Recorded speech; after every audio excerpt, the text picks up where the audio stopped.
परम श्रद्धेय स्वामी जी,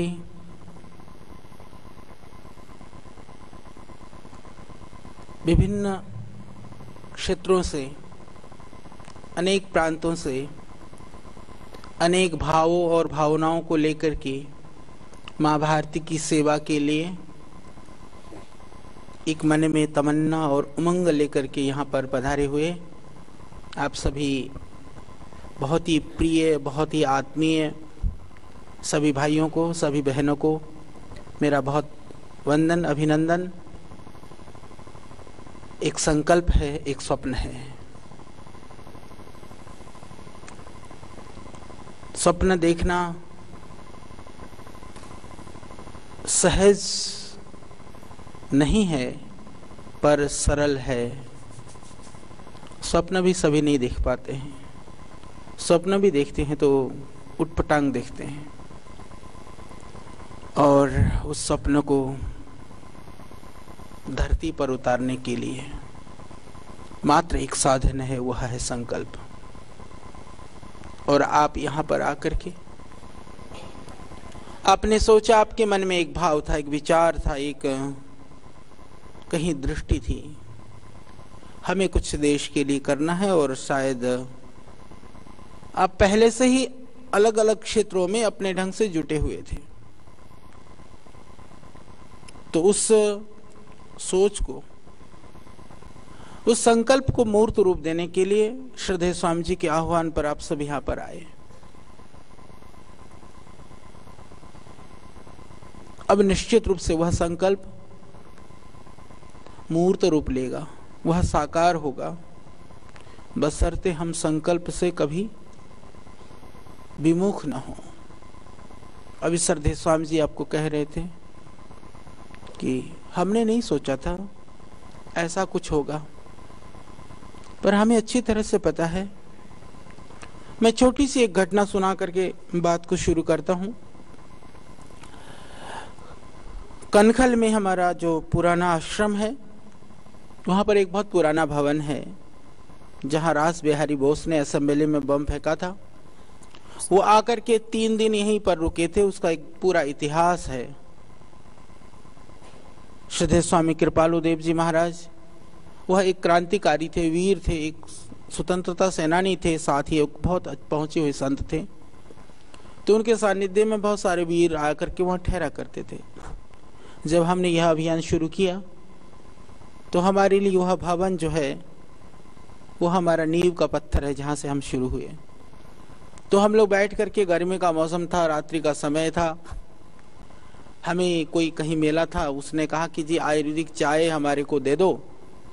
तो हम उस चाय को देने के लिए, क्योंकि उस समय पर सभी काम हम स्वयं करते थे, वो इतना भी दवाई पिसवाने की चक्की भी यहाँ नहीं थी, तो हम वह भी सर पे रख करके, क्योंकि रिक्शे में रखने से पैसा देना पड़ता था, वो पॉकेट में नहीं होता था, तो जितना उठा सकते थे सर पे उठा करके चक्की तक ले जाते थे, पिसवा करके लाते थे, फिर उसको मिक्स करके हाथ से, फिर पन्नियाँ छपा करके, फिर उस समय पर हम लोग मोमबत्ती से उसको पैकिंग करते थे। हमें सब काम आता है इसलिए अच्छी तरह से, क्योंकि रोटी भी पकाने आती है, झाड़ू भी लगाना आता है।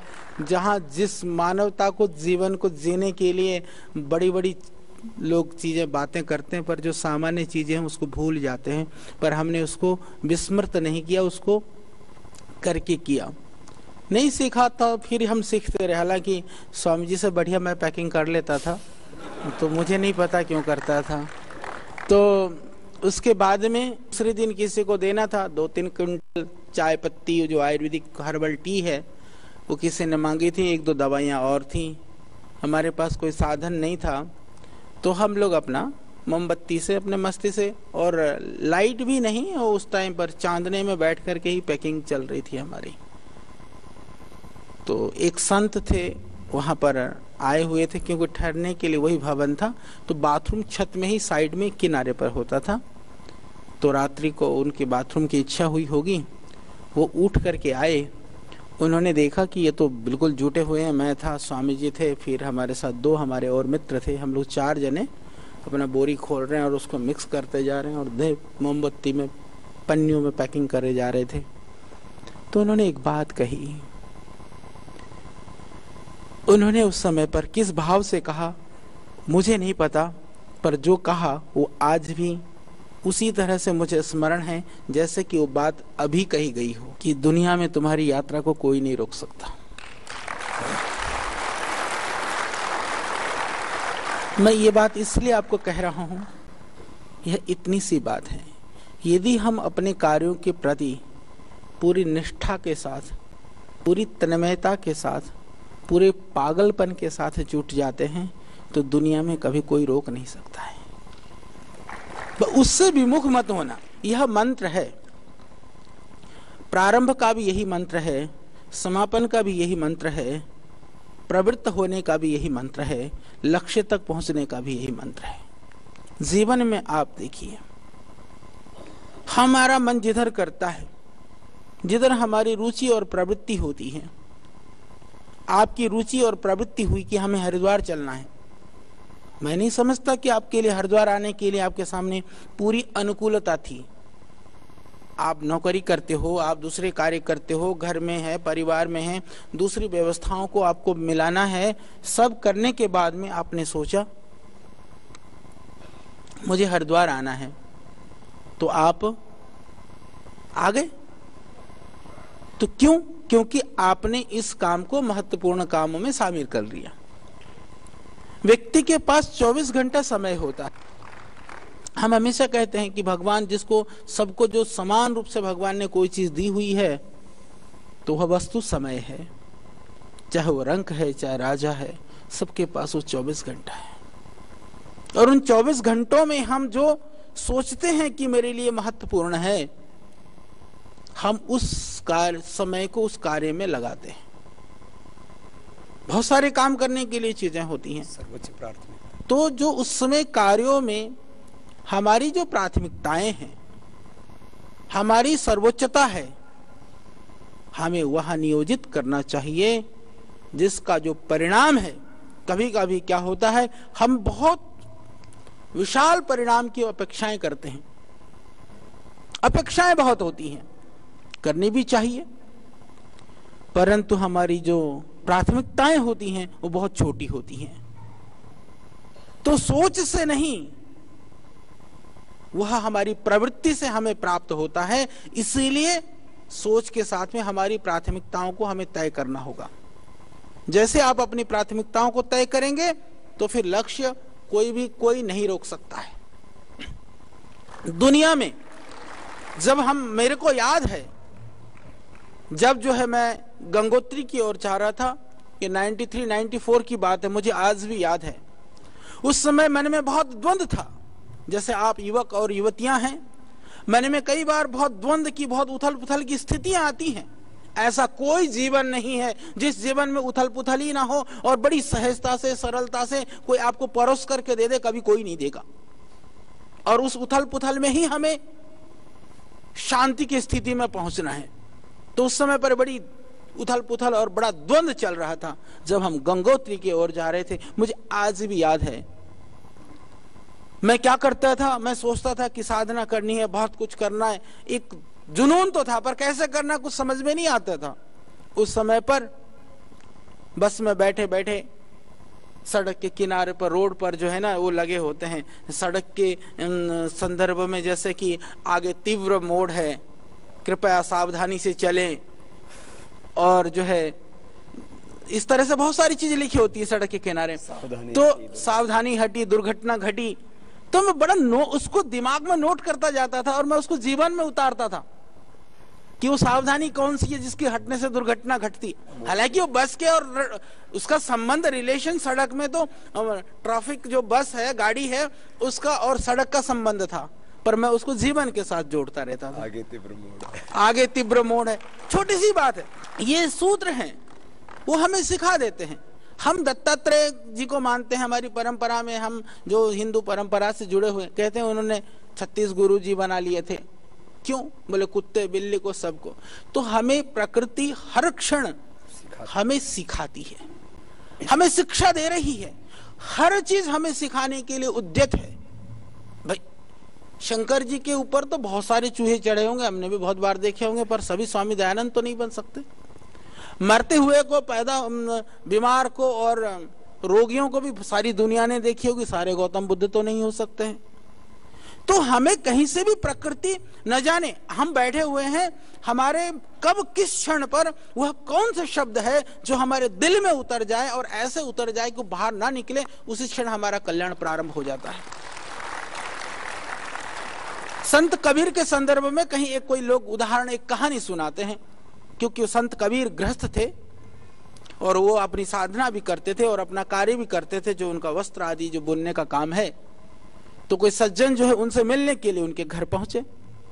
जब पहुंचे तो उनकी धर्म पत्नी जो है वो घर में थी। उन्होंने कहा कि मेरे को कबीर जी से मिलना है, वो कहाँ हैं? उन्होंने कहा कि किसी की मृत्यु हुई है, मृत्यु होने से वह उनको ले करके जो साथ में लोग गए हैं वो शमशान की ओर गए हुए हैं। उसको थोड़ी जल्दी थी, हर किसी को जल्दी है, पर किसके लिए जल्दी है किसी को पता नहीं है। तो उसको जल्दी थी, बड़े बोला मैं रुक नहीं सकता, मैं तो वहीं मिल लूंगा। वो निकल लिया। निकलने के बाद में जब वो पहुंचा शमशान में तो उन्होंने पूछा था कि कबीर, क्योंकि देखा नहीं था, उसने सुना था, तो पत्नी से पूछा कि कबीर जी कैसे हैं? तो उन्होंने कहा कि उनके चेहरे पर एक हमेशा एक रूपता सी दिखाई देगी, एक वैराग्य का भाव दिखाई देगा, एक बड़ा परमात्मा में एक लीन की स्थिति दिखाई देगी। तो जहां वैराग्य का भाव दिखाई दे, जहां एक इस तरह की स्थिति दिखाई दे, तो तुम्हारे को शक्ल से लगभग अंदाजा लग जाएगा कि ये कबीर जी हैं। और पत्नी ने समझा दिया, वो समझ लिया और वो निकल पड़ा। जब देखा कि उधर से दाह संस्कार कर करके जब लौट करके आ रहा था, वो देखता था हर किसी की शक्ल को, तो उसको जो है ना सारे कबीर जी नजर आ रहे थे, क्योंकि सब लोग बड़े मायूस से, बड़े उदास से, बड़े गहन चिंतन में शमशान में जब हो करके लौटे तो ऐसी स्थिति में थे। उसको लगा ये कबीर को ढूंढना तो बड़ा मुश्किल काम है, सारे कबीर दिख रहे हैं, शमशान वैराग्य। तो धीरे धीरे वहां से निकलते रहे। थोड़ा आगे हो गया, जब 5 मिनट हो गए, 10 मिनट हो गया, 15 मिनट हो गया, थोड़ा आगे चलने के बाद में ये बनारस की बात है। मणिकर्णिका, कभी बनारस की भी शायद एक आध होंगे आप में से। तो मणिकर्णिका घाट से जब लौट करके आते हैं तो उधर कचौड़ी गली और दूसरी गलियां, सारी गलियां पड़ती हैं, वहाँ बड़ा कचौड़ियाँ मिलती हैं। तो जब थोड़े से उधर से इधर आ लिए तो देखा थोड़ी देर के बाद में कोई इस दुकान में घुस गया, कोई उधर घुस गया, कोई वो खाने लग रहा, कोई और दुनियादारी की बात कर रहा, कोई मजाक में और ठिठोली में लग रहा। थोड़ी देर में जो है वो देख रहा, आदमी सोचा कि अब कौन सा कबीर है, सारे तो एक से कबीर दिख रहे थे। तो देखा तो उसने देखा कि एक आदमी ऐसा कि उसी भाव में है जिस भाव में वो वहां से शमशान से निकला था, और अभी भी जो है अभी तक भी उसका वो भाव जो है इधर उधर नहीं है। तो वही भाव हमें कबीर और बाकी लोगों में पृथक करता है। हम यहाँ पर आए, भर्तृहरि महाराज इस बात के लिए कहते हैं कि प्रारब्धे न खलु विघ्न भय न नीचे, प्रारब्ध विघ्न विहिता विरमन्ति मध्या, विघ्न पुनरपि प्रतिहन्यमानः, प्रारब्ध च उत्तम जना न परित्यजन्ति। तो इसी बात को भर्तृहरि कहते हैं कि जो बहुत ऐसे लोग होते हैं जो जीवन के अंदर जिनको कोई उत्साह नहीं है, कोई उमंग नहीं है, जो चुनौतियों को सामना करने के लिए तैयार नहीं होते हैं, वो लोग कभी किसी काम की ओर प्रवृत्त ही नहीं होते हैं, क्योंकि उनको काम में प्रवृत्त होने से पहले भय दिखाई देता है। मैं यदि जुट जाऊंगा तो पता नहीं क्या क्या होगा, मैं किसी काम में और बढ़ूंगा तो न जाने कितने लोग मेरे को परेशान करेंगे। वो इतना उससे ही भयभीत हो जाता है कि वो प्रवृत्त भी नहीं हो पाता है। पर जो ये इसको कहते हैं बहुत निम्न स्तर के जो लोग हैं, जो बहुत ही सामान्य लोग से, मैंने देखा बहुत सारे लोग हम लोगों को शिक्षा दे देते हैं लोग, बोले बहुत अच्छा काम चल रहा था, उनको हमारी जो ये सब कार्य है वो काम दिखाई देता है, क्योंकि वो भी अपने व्यापारगिरी करते हैं, दूसरी चीज करते हैं। बोले इतना बढ़िया आप लोगों को मानते थे, फिर बोले पंगा क्यों ले लिया? बड़े शांति से कट रहा था, सारे नेता लोग आते थे, सब सलूट मारते थे, सब लोग जो है बड़ी प्रशंसा करते थे, बहुत अच्छा था। फिर बोले ऐसा क्यों किया स्वामी जी ने? क्योंकि आदमी जब किसी और फाइटिंग करता है ना, फाइटिंग वो दूसरों के लिए कम करता, अपने लिए ज्यादा करता है। इसलिए लोगों को लगता है कि जब अपने लिए कोई फाइटिंग की जरूरत नहीं थी तो बाबा ने पंगा क्यों ले लिया। इसको यदि व्यापकता से सोचे तो समझ में आएगी कि वो अपने लिए नहीं, जो कुछ कर रहे थे वो भी जनता के लिए थी, वह भी उससे बड़ा करने के लिए ये चुनौती को लेना जरूरी था, तो इसीलिए वो किया गया। वो प्रवृत्त तो हो जाते हैं कभी कभी, जो जैसे हमने कहा ना, वो शमशान से आने के बाद में देखा कि सब वैराग्य में परिपूर्ण है, बड़ी क्रांति की बात सुनी, कहीं कुछ इस तरह का कोई प्रवचन भाषण सुन लिया, ऐसा कोई दृश्य देख लिया, ऐसी कोई घटना को देख ली, आदमी उद्वेलित होता है, सोचता है मेरी भी कोई भूमिका होनी चाहिए, मुझे भी कुछ करना है, चलो लोग सड़क पर उतर गए तो मुझे भी उतरना है, प्रवृत्त हो जाता है। तो अधिसंख्य लोगों की जो संख्या होती है वो ऐसी होती है, वो भावनाओं से प्रवृत्त हो जाते हैं, घटनाओं से उद्वेलित होते हैं। समाज की जो पीड़ा और जो प्रतिकूलताएं वो जब उनके नज़र में वो चीज़ें आती हैं तो वह उस ओर दौड़ पड़ते हैं, परंतु वह दौड़ समय के साथ धीमी हो जाती है गति। तो जो उत्तम होते हैं, घटनाएं और परिस्थितियां हमें प्रेरणा देती हैं, परंतु उत्तम जो तीव्र आकांक्षी होते हैं, जिनके द्वारा समाज में बड़ा बदलाव आना होता है, वह कभी उस ऊर्जा को, उस अग्नि को, उस जज्बा को कभी कम नहीं होने देते हैं। वह उत्तम कोटि के लोग कहे जाते हैं और उनको अपने मंजिल तक पहुंचने से कभी कोई नहीं रोक सकता है। वह जज्बा, वह जुनून, वह समर्पण। और एक बात मैं और बता दूं, दुनिया में आप कुछ भी करना चाहते हो, शॉर्टकट में कोई रास्ता नहीं है, ऐसा कोई रास्ता नहीं है। मैं एक बात हमेशा मानता हूं, हमें बड़ा काम करना है, हमें बड़ा सोचना है, तो बड़ा सोचने के लिए फिर बड़ा त्याग भी करना पड़ता है, बड़ा सोच के लिए बड़ा काम भी करना पड़ता है। मैं हर रोज सिर्फ इसीलिए काम करता हूं, यदि आपको मैं अपना कारण बताता हूं, मैं ऐसा सोचता हूं कि यदि मैं एक दिन में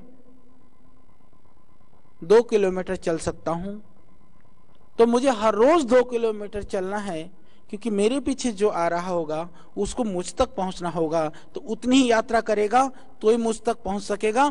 यदि वो मेरे से पीछे दिन में वो शुरू कर रहा है, 5 दिन बाद में भी शुरू कर रहा है, तब तक मैं 10 किलोमीटर आगे होऊंगा, तो 10 किलोमीटर हमेशा वो पीछे रहेगा। एक एक क्षण, एक एक पल, एक एक दिन हमारे लिए बहुत महत्वपूर्ण होना चाहिए। हमारा जो एंटरटेनमेंट है ना, जो हमारा मनोरंजन है, वो हमारा जुनून होना चाहिए। जो जुनूनी होता है वह उस तरह के, एक बात मैं और रहस्य की सुना देता हूं, क्योंकि आज यह आधुनिक जमाना है, मॉडर्न युग है, बहुत तरह के साधन है।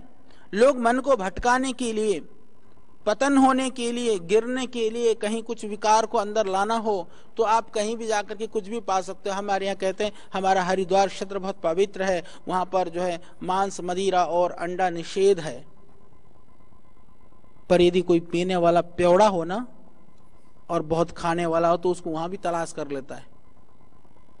तो जो विकृतियां हैं, समानशील वैशनिष्ठ सख्य मृगा मृगई मनो व्रजंती गावश्च गोभी स्तुरंगई मूर्खश्च मूर्खई सुधाया सुधी भी समानशील वैशनिष्ठ सख्यम, कि जो हमारी प्रवृत्तियां हैं, यदि हम अपनी प्रवृत्ति को परिवर्तन करते हैं तो ऐसा ऐसा माहौल, वातावरण भगवान हमारे को निर्मित करते हुए दे देते हैं। हम अपने को बदलना नहीं चाहते हैं, परंतु हम चाहते हैं कि बदला हुआ वातावरण हमें प्राप्त हो, तो शायद वो कभी मिलेगा नहीं, इसलिए हम अपने को बदल लेते हैं, तो फिर हमारा वातावरण और हमारा मार्ग जो है उस समय प्रारंभ हो जाता है। दुनिया कैसी है भैया? दुनिया तो वैसी ही है जैसा मैं हूं। क्यों? क्योंकि यदि मेरे मन में प्रसन्नता है, मेरे मन में खुशियां हैं, मेरे मन में हर्ष है, मेरे मन में आनंद है, तो आप देखेंगे कि बड़ा प्यारा सा लगेगा। सब छोटे छोटे बच्चे भी, खेलते हुए फूल भी, चलते हुए लोग भी, और जो भी दिखाई देंगे बड़े अच्छे से लगेंगे, बड़ा आनंद सा आएगा, क्योंकि मन में प्रसन्नता है। और बूंदे भी पड़ रही हो, बारिश भी हो रहा हो, ओले भी पड़ रहे हो, बर्फ भी गिर रही हो, तो बड़ा लोग आनंद लेने लगते हैं उसके अंदर, क्योंकि वो आपके अंदर, वो आनंद उस ओले में नहीं, वो बारिश में नहीं, वो बूंदों में नहीं, वो फूलों में नहीं, वो आपके हृदय का आनंद है। आपने उसको उसके साथ जोड़ लिया, प्रकृति के साथ में, तो आपको एक अच्छा महसूस होने लगा, एक अच्छी प्रतीति होने लगी। परंतु जब आपके मन में उस उदासीनता हो, खिन्नता हो, अप्रसन्नता हो, आप निकल जाओ, बूंदें भी पड़ रही तो लगता है कि किसी ने जहर की बूंदें टपका दी हो, कहीं तेजाब की बूंदें तो नहीं पड़ रही है, आपको वह भी काट खाने को आती हैं। तो उन बूंदों में आनंद नहीं है, नहीं तो हर क्षण उसमें वह आनंद और रस महसूस होना चाहिए था, वो हर क्षण नहीं मिलता है। इसका अर्थ कि मेरी प्रसन्नता मेरे अंतर में है, मेरे हृदय में है। इस प्रसन्नता से मैं जुट जाऊंगा तो मैं कितने भी भयानक प्रतिकूलता क्यों न हो, कितना भी बड़ा संघर्ष क्यों न हो, उस संघर्ष से लड़ने के लिए मैं हमेशा उद्यत हो सकता हूं। यह अंतर की शक्ति को जागृत करने का उपाय। हम दुनिया को बदलना चाहते हैं, देश को बदलना चाहते हैं, परंतु देश और दुनिया को बदलने के लिए अपने से विमुख होकर के नहीं, अपने में स्थित होकर के हम बदल सकते हैं। इसको कभी मत भूलना। भटका हुआ आदमी कभी भी जो है वह कभी मंजिल नहीं पा सकता है। तो यदि जो अपने में स्थित है, गड़े के लाखों मूल उखड़े के कौड़े नहीं। कहते हैं कि एक जगह पर पत्थर भी यदि बहुत समय तक स्थित होता है तो लोग उसकी पूजा करने लगते हैं, और जो है हीरा जो है वो लुढ़कता लुढ़कता घूमता है तो वो करोड़ों को अरबों का होकर के भी उसकी कोई मोल नहीं है। इसीलिए हमें इस तरह से जो हमारी मर्यादाएं हैं, जो मेरी सीमाएं हैं, जो मेरा अपनी जो एक मैंने एक लकीर खींचे, लक्ष्मण रेखा, आपको अपनी रेखा अपने आप खींचनी होगी। क्योंकि जो मैं एक बात और हमेशा कहता हूं, ये हमेशा ध्यान रख लेना, यदि हमारे पैरों में जूते हैं ना तो समझ लेना, यदि जूते चमड़े के हैं या कपड़े के हैं, जिस भी चीज के हैं, समझ लेना तुम्हारे लिए सारी दुनिया उसी चीज से ढकी हुई है। क्योंकि दुनिया में जहां भी पैर रखोगे ना, उस जूतों के द्वारा ही रखोगे। तो जूता तुम्हारे साथ है। जूता जो है पूरी धरती में चमड़े से दुनिया नहीं ढकी हुई है, पर तुम्हारे पैर में जूते हैं ना, तो तुम्हारे लिए सारी दुनिया चमड़े से ढकी हुई है। इसी तरह से तुम सुरक्षित हो, तुम्हारा चरित्र और तुम्हारा आदर्श और तुम्हारा व्यवहार अच्छा है, तो दुनिया में तुम्हारा कोई भी बाल बांका नहीं कर सकता, क्योंकि वही तुम्हारा चरित्र तुम्हारी रक्षा कर रहा होता है। आज इतनी प्रतिकूलताएं हुई, इतना सारा संघर्ष हुआ, एक बात मैं आपको बड़ा गर्व के साथ कह सकता हूं, ज्ञात इतिहास के अंदर इस तरह का बड़ा आंदोलन, हाँ हमारे बाद में कई लोगों ने कई तरह के आंदोलन हुए, इस बात को मुझे कहते हुए बड़ी खुशी और गर्व है कि उसकी जो उत्पत्ति का स्थल है वह भी पतंजलि योगपीठ है। उस इतिहास को कोई नकार नहीं सकता है कि भ्रष्टाचार और कालाधन और ये व्यवस्था परिवर्तन का मुद्दा यदि कहीं से प्योरली किसी के हृदय की उपज है तो वह श्रद्धेय स्वामी जी की उपज है।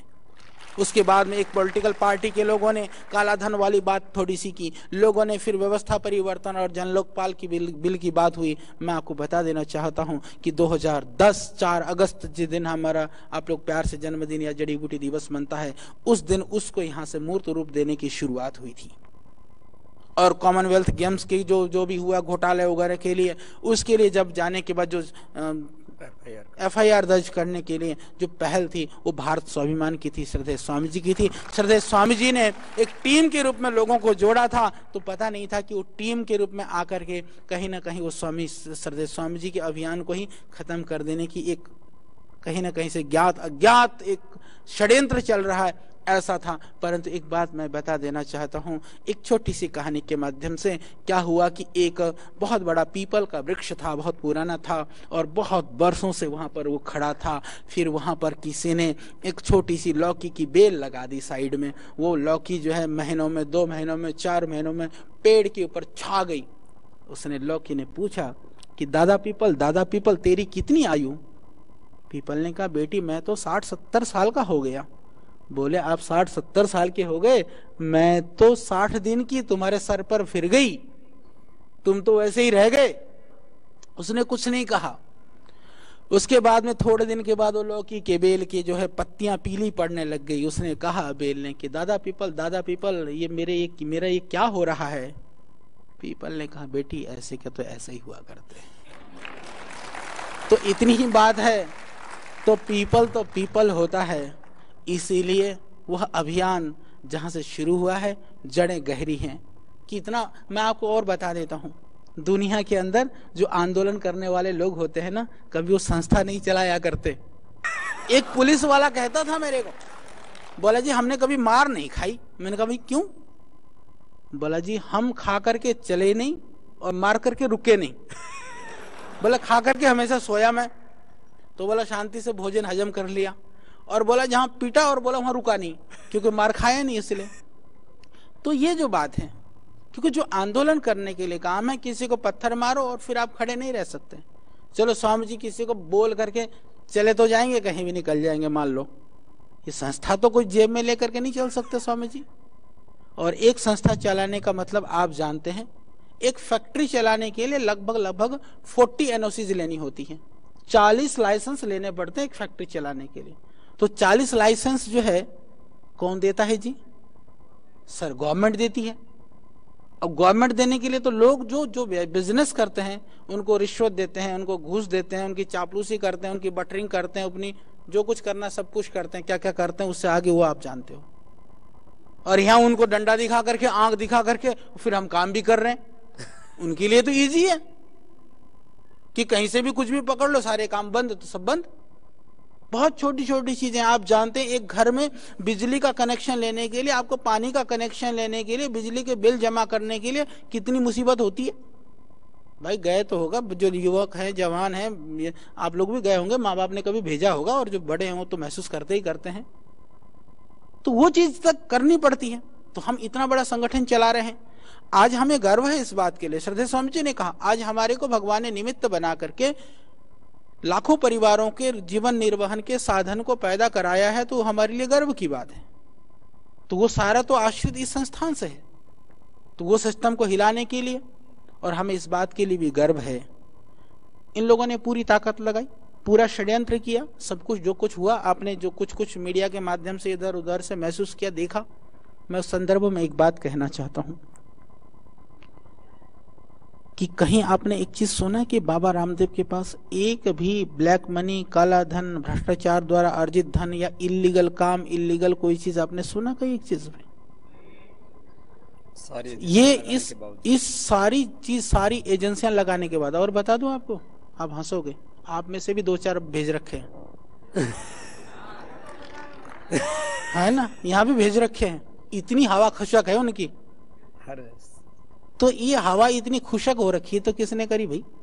ये एक बाबा में ही इतना दम हो सकता है, लाला में नहीं हो सकता। तो ये सब कुछ कर लिया। मेरे को अभी 4-5 दिन पहले एक सरकारी अधिकारी आया, कई लोग बेचारे भावनाओं से बहुत जुड़े हुए, वो कहते हैं गुरुजी आपका जो केंद्र बिंदु है ना, ये फेज 1 में आपका ऑफिस, स्वामी जी जहाँ रहते हैं वो, और जो यहाँ बोले यहाँ ऐसी घेराबंदी है कि कितने लोग जाते हैं, कितने आते हैं, किस आयु ग्रुप के हैं, किस फील्ड का है। बोले जी पूरी सुबह से शाम तक की रिपोर्ट तैयार करके भेजी जाती है। यानी कि बाबा रामदेव ना हुआ, बाबा रामदेव का आश्रम ना हुआ, उनके लिए जो है ना आफत और मुसीबत हो गया। आतंकवादी और उग्रवादियों के तो हिसाब किताब उनके पास रहता नहीं। बाबा रामदेव श्वास भी लेता है तो उनकी हवा खुशक होती है। तो इन्होंने पूरी ताकत लगा दी। देखो मजेदार बात मैं आपको बताता हूँ। अबे हमारे इनकम टैक्स के नोटिस वोटिस कई सारे डिपार्टमेंट के, जितने भी सरकार के डिपार्टमेंट है ना, जो आप लोगों में से कोई अच्छा सा राइटर हो, लिखना जानता हो ना, तो 1-2 तो मेरे पास ही रह जाओ। जो भी तुम्हारी नौकरी नाकरी करते हो उतना तो इधर से भी अभी है, आश्रम से भी मिल जाएगा। वैसी सेवा करनी है तो अलग। मेरे मन में है कि उसका बहुत व्यवस्थित डॉक्यूमेंटेशन होना चाहिए। आजाद भारत में कभी भी किसी भी संस्था के पीछे सारी सरकारी एजेंसियां लगी हों, कभी नहीं लगी। हमारे लिए गर्व और गौरव की बात है कि सारी एजेंसियां पीछे लगा दी। उससे भी काम नहीं चला तो सीबीआई भी कितनी लगाई, डबल लगा दी। ठीक है, लगा दो, कोई फर्क नहीं पड़ता। और मजेदार बात, जब मेरे को जेल में भेजा, मुझे तो बड़ा आनंद आया, जेल भी देख आया मैं, अभी भी जाना पड़े तो हमने देख लिया। उसमें मजेदार बात यह है कि इन्होंने इतनी कुत्सित और घिनौनी हरकतें करी है। मैं आपको बताता हूँ। एक तो रामलीला ग्राउंड वाली बात को लेकर के, 4 जून को लेकर के लोग बहुत सारी बातें करते हैं। एक बात सिर्फ 1 मिनट में आपके संज्ञान के लिए बता देना चाहता हूँ। उस दिन पूरी योजना थी श्रद्धेय स्वामी जी को मरवाने की। फिर हमारे मन में ये था, हमारे सामने ये था, या तो हम मरें या तो फिर कैसे भी हम बचें। तो स्वामी जी के मन में एक भाव आई कि बोले अभी काम बहुत बाकी करना है, चाहे कैसे भी हो, अभी हमें मरना नहीं है, बाद में मरेंगे, मरना होगा तो। नहीं तो तभी मर जाते। थोड़ा बहुत हल्ला गुल्ला मचता, लोग आंदोलन करते, 2-4 दिन चक्का जाम होता, सड़क जाम होती, पर बाद में पर कुछ नहीं होता। बड़े बड़े महापुरुष आए चले गए। तो हमने सोचा था कि हमें मरना नहीं है। इसलिए जो उसके पीछे की जो घटना की पृष्ठभूमि को लोग नहीं जानते, ये मैं पूरे प्रमाण और दावे के साथ कह सकता हूँ कि उनकी मानसिकता क्या थी। इसी तरह से जब मेरे को जेल में डाला गया तो उनकी मानसिकता, मेरे को जेल में डालने के लिए नहीं डाला, मेरे पास तो उसी दिन रात को एक सूचना भिजवाने के लिए दूतों को भेज दिया गया था, सॉरी कहने के लिए, कि बोले आचार्य जी सॉरी, आपके प्रति नहीं, हमारे को तो बाबा से दुश्मनी है, आप बाबा के पीछे खड़े हो, इसीलिए जो है ना ये सब हो रहा है, तो इसके लिए आपको जो है हम इसलिए परेशान कर रहे हैं। तो माफ़ी मांगने के लिए आ लिए थे। मैंने कहा भाई मेरे को तो ना माफ़ी देना ना लेना, मैं तो अपने काम पे कर रहा हूँ, मुझे संतुष्टि है। उसके बाद में क्या हुआ कि वहाँ से सूचना है कि बोले आचार्य बालकृष्ण देश के लिए बहुत ही महत्वपूर्ण व्यक्ति हैं और बहुत ही गौरवशाली है, और आचार्य बालकृष्ण बड़ा कमाल का है, जो भी थी वो तो कमाल हो गया, जेल में डालवा करके फिर कह रहे बहुत बहुत उम्दा आदमी है। तो हमने सुना, मैं तो जेल में भी क्योंकि न्यूज़पेपर वगैरह पढ़ लेता था आराम से मस्ती से। तो योजना क्या थी कि बालकृष्ण तो बहुत अच्छा, बाबा रामदेव खतरनाक है और बाबा रामदेव के सारे राज बालकृष्ण जानता है। तो ऐसा कह करके कि बाबा रामदेव ने जो है वो षड्यंत्रपूर्ण ढंग से जेल में बालकृष्ण को मरा दिया। तो पूरी मरवाने की योजना बना करके एकदम पूरी प्लानिंग करके फिट कर दिया। वो तो आप लोगों ने अखबार से, टीवी से, चैनलों से पढ़ा होगा कि उस निकम्मे आदमी ने जिसने हमारे लिए कहा हो कि ये गुंडा है, भगोड़ा है, न जाने कितने कितने विशेषण और आभूषण हमारे को पहनाए हों, उसको अचानक यदि मैं बहुत सारा दिव्य आत्मा दिखने लगा तो कहां से दिख रहा हूंगा, ये अंदाजा लगाने की बात है। इसलिए मैं दावे के साथ कह सकता हूं कि वो कुटिल और कुत्सित मानसिकता का एक वो जीता जागता रूप था। तो उसके पीछे सीधी सी मानसिकता थी कि बालकृष्ण को जेल में, क्योंकि जेल में कई बार इसलिए भी डाल दिए जाते हैं लोगों को कि वहां मरवाने में इजी रहता है, क्योंकि बाहर के सिस्टम की कोई हाथ चलता नहीं है, अंदर जैसा चाहे वो खत्म करने में बड़ा इजी रहता है। और मैं आपको जानकारी के लिए बता भी दूं कि वहां पर इस तरह की व्यवस्था होती है कि जो थोड़े से वीआईपी टाइप, हम मानते नहीं अपने आप को वीआईपी, पर वो अलग से व्यवस्था होती है बेचारे जेल वालों ने कि आचार्य जी आने वाले हैं। और मजेदार बात, मैं गया तो उसी दिन मेरे को वो होनी थी। इसमें 3 घटनाएं मैं आपको और सुना देता हूं कि इस देश की कानून व्यवस्था की क्या दुर्दशा है उसको समझने के लिए। न्याय व्यवस्था का हम सम्मान करते हैं, न्याय व्यवस्था बहुत अच्छी है, पर न्याय व्यवस्था में बैठे हुए कुछ व्यक्ति महा दुष्ट हैं। मैं शब्द इसलिए कर रहा हूं क्योंकि उसका मैं एक उदाहरण के साथ आपको पेश करूंगा।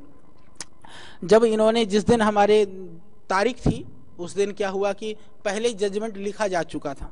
जजमेंट लिखा किसने? सीबीआई ने। ये मैं बहुत प्रमाण के साथ आपको बताने जा रहा हूं।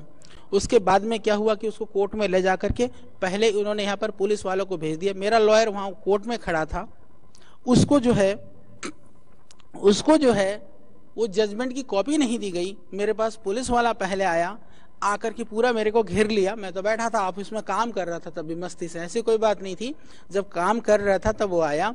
आने के बाद मैंने कहा भाई तू मेरे को वो दिखा ना, अरेस्ट करने के लिए कोई तो कुछ तो लेके आएगा रिटर्न में, तो यहाँ कैसे घुस सकता अंदर। मैंने धमकाया। धमकाने के बाद फिर मैंने देखा टीवी चैनल चला के ऑफिस में बैठ करके आचार्य बालकृष्ण गिरफ्तार और यूं सब चल रहा था, और मैं मस्ती से बैठ कर टीवी देख रहा था ऑफिस में। तो फिर मैंने तुरंत फिर अपने ऑफिस से ऊपर से लोगों को बुलाया। मैंने कहा जी एक काम करिए, पुलिस वाले बाहर खड़े हैं, मेरा वकील कोर्ट में खड़ा है, अभी तक जजमेंट की कॉपी मिली नहीं है, और कॉपी जब वहीं नहीं मिली देहरादून में, तो यहाँ हरिद्वार तक पहुंचने में तो 2 घंटा टाइम लगता है। यहाँ पर ये सारे पहुंचे हुए हैं। इसका मतलब हमने तुरंत फिर हाई कोर्ट में और सुप्रीम कोर्ट में एक एप्लीकेशन बनाया कि ऐसा ऐसा प्रायोजित षड्यंत्र हो रहा है, भेज दिया। और आपकी जानकारी के लिए बता दूं, दूसरे दिन उस जज को हटा देना पड़ा, सीबीआई से हट करके दूसरे में चला गया था। एक काम तो ये हो गया था। इसका मतलब ये है कि हमारी व्यवस्था तो अच्छी है। यदि व्यवस्था अच्छी ना होती तो हमने कंप्लेंट करी हाई कोर्ट में, हमने सुप्रीम कोर्ट में, तो हटता नहीं। पर उस व्यवस्था के अंदर भी कुछ महादुष्ट आदमी घुसे हुए हैं, उसका वो उदाहरण था वो आदमी। तो जो भी न्याय की व्यवस्था पे बैठा हुआ था, इतनी बात हुई। उसके बाद में फिर क्या हुआ कि वो तो हट गया, पर उससे पहले मैं जब जेल में पहुंचा, मजेदार बात, क्योंकि शॉर्ट में बातें बता देता हूं, तो पहले से 4-5 दिन से तैयारी कर रहे थे वो लोग मेरे आने की। हर एक कैदी को पता था।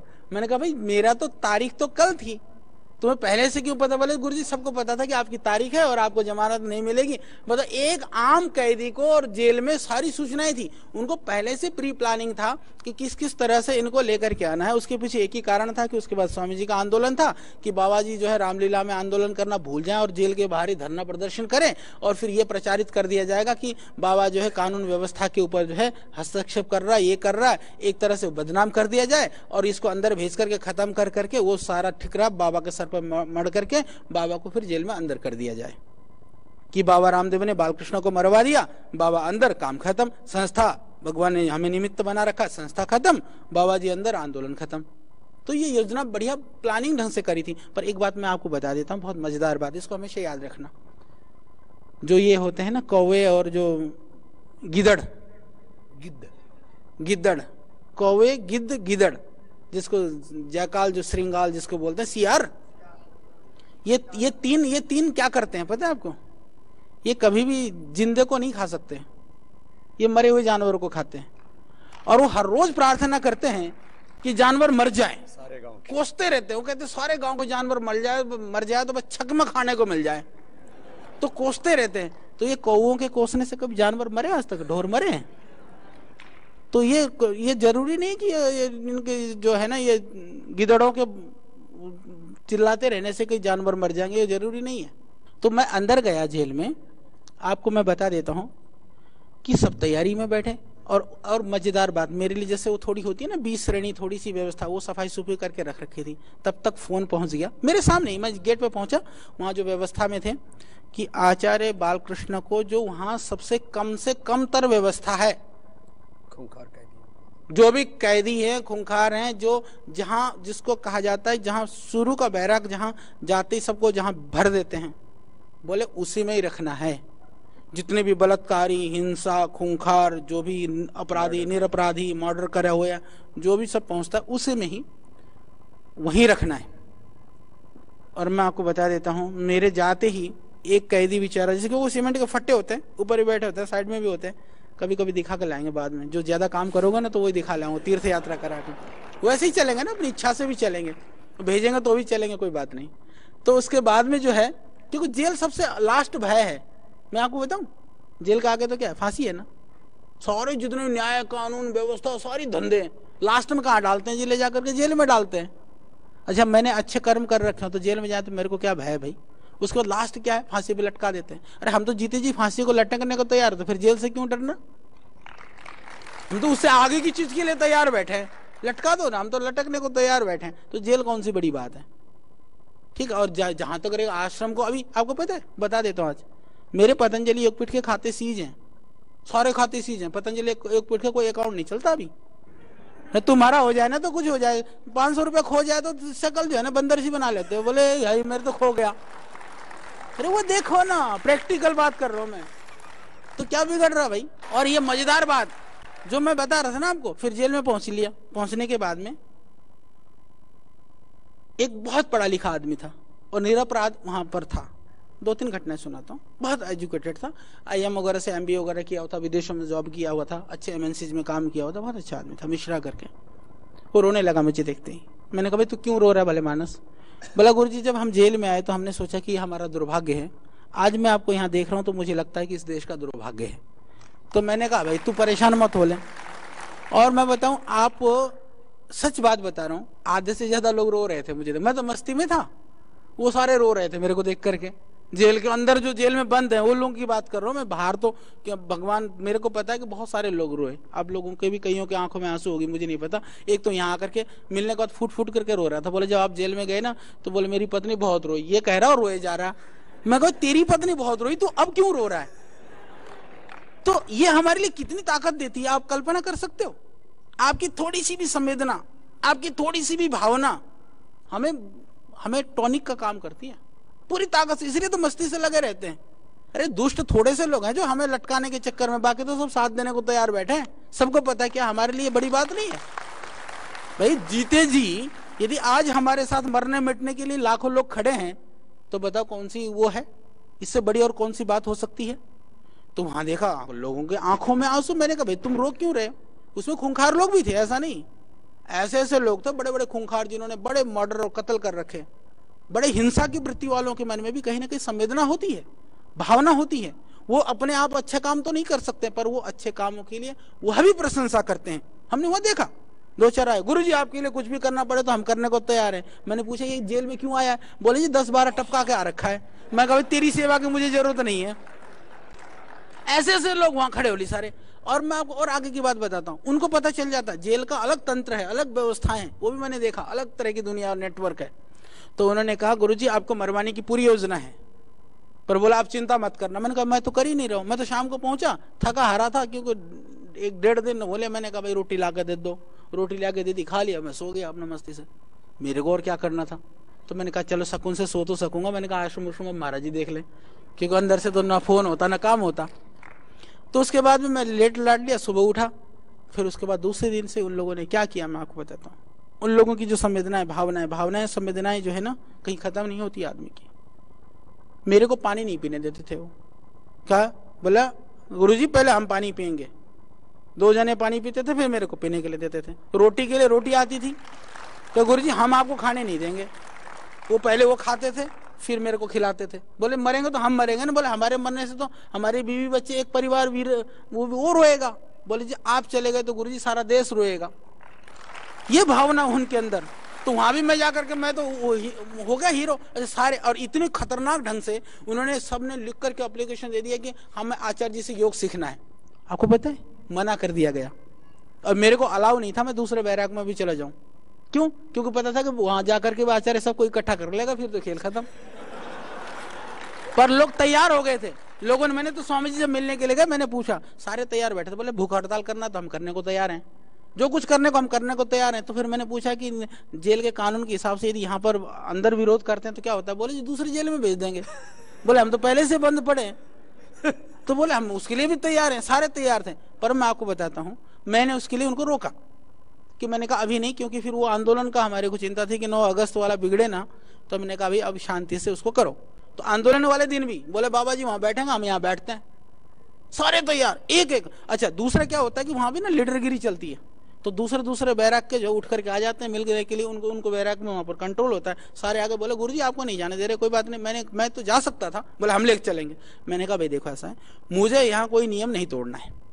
मैं एक अच्छा कैदी की तरह से इसको दिखाना चाहता हूँ इनको भी। अच्छा भोजन के लिए भी बेचारे वो अलग से छोंक लगा करके बना। मैं कहता नहीं, जो बिल्कुल गरीब कैदी है, हालांकि वहां पर पेमेंट ऑन पेमेंट भी अलग से खाना मिलता था। मैंने कहा मुझे वो भी नहीं खाना। जो बिल्कुल गरीब कैदी जिसके पास कुछ साधन नहीं है, जो खाता है जैसे रहता है वैसे रहना है। परंतु बेचारे ध्यान रखते थे फिर भी।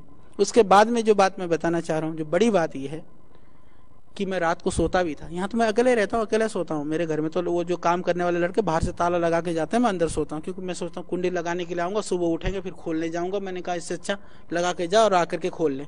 तो मेरे को तो इतना ही लगा वहाँ जेल में। यहाँ तो क्योंकि वो लड़के मेरे लगा के जाते थे। और घरों की दृष्टि से भी यदि हम बात करें, जेल में और घर में मेरे को इतना फर्क आता है नजर कि घर में तो कुंडी तुम लगाते हो ना, अपने अंदर से बंद करके रहते हो। वहां ताला भी और कोई लगा के चला जाता है बाहर से। मैं तो पहले से वैसे ही रहता था। तो मेरा तो सेम टू सेम रहा, कोई बदला ही नहीं। भाई सिकंजे में बड़े बड़े सरिये में बंद करके जाते हैं। और वो दिन में 2 बार जो है ना, वो लोहे का डंडे लेकर के ना सब एक एक जो छड़ है ना उसको पीट के देखते हैं किसी ने कोई ढीला तो नहीं कर दिया। तो वो भी देख लिया।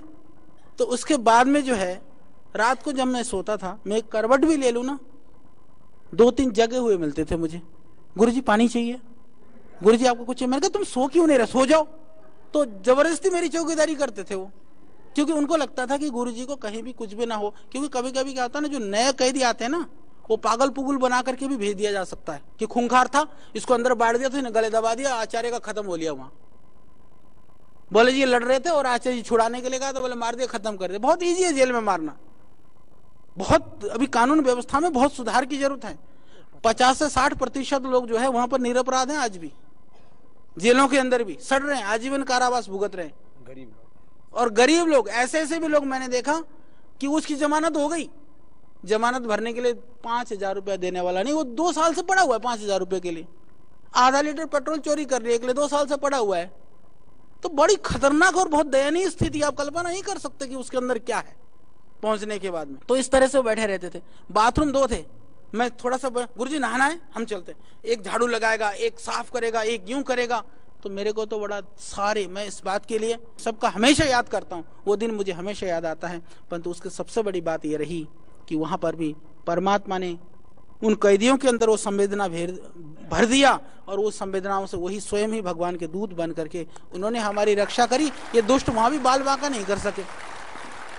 तो बताओ इसके आगे मेरे कहते हैं मेरा पासपोर्ट फर्जी है। मैं आपको बता देता हूं अभी बात। आपको पता है मेरा पासपोर्ट आज तक कैंसिल नहीं हुआ। मजेदार बात, यदि मेरा पासपोर्ट फर्जी होता तो कैंसिल क्यों नहीं हुआ भाई? ये एक बहुत बड़ा षड्यंत्र था, बहुत बड़ा। वो कभी लंबी चर्चा करेंगे। पर मेरा पासपोर्ट आज भी ज्यों का त्यों है, और ये पूरी ताकत लगा, क्योंकि वो है असली है, एक ही है भाई। ये एक बहुत बड़ा षड्यंत्र था, बहुत बड़ा। वो कभी लंबी चर्चा करेंगे। पर मेरा पासपोर्ट आज भी ज्यों का त्यों है, और ये पूरी ताकत लगा, क्योंकि वो है असली है, एक ही है, ना दूसरा था ना तीसरा है, ना उसमें कोई गलत है, कुछ नहीं। तो उसके लिए फिर कुछ भी नहीं कर पाए ये लोग। बहुत सारी षड्यंत्र करी।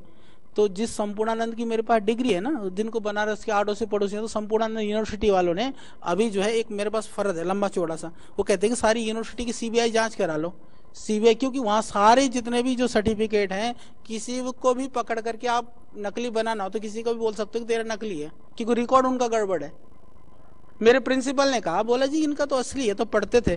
बोला तू भी फर्जी है, चल तेरे को भी जेल में, उसको बेचारे को जेल में डाल दिया। तो क्या करें, क्योंकि उसको गवाह बनाना चाहते थे, उसने मना कर दिया। तो बोले तू भी चल ले, तू भी फर्जी है, तो बेचारा प्रिंसिपल भी उधर बंद हो लिया।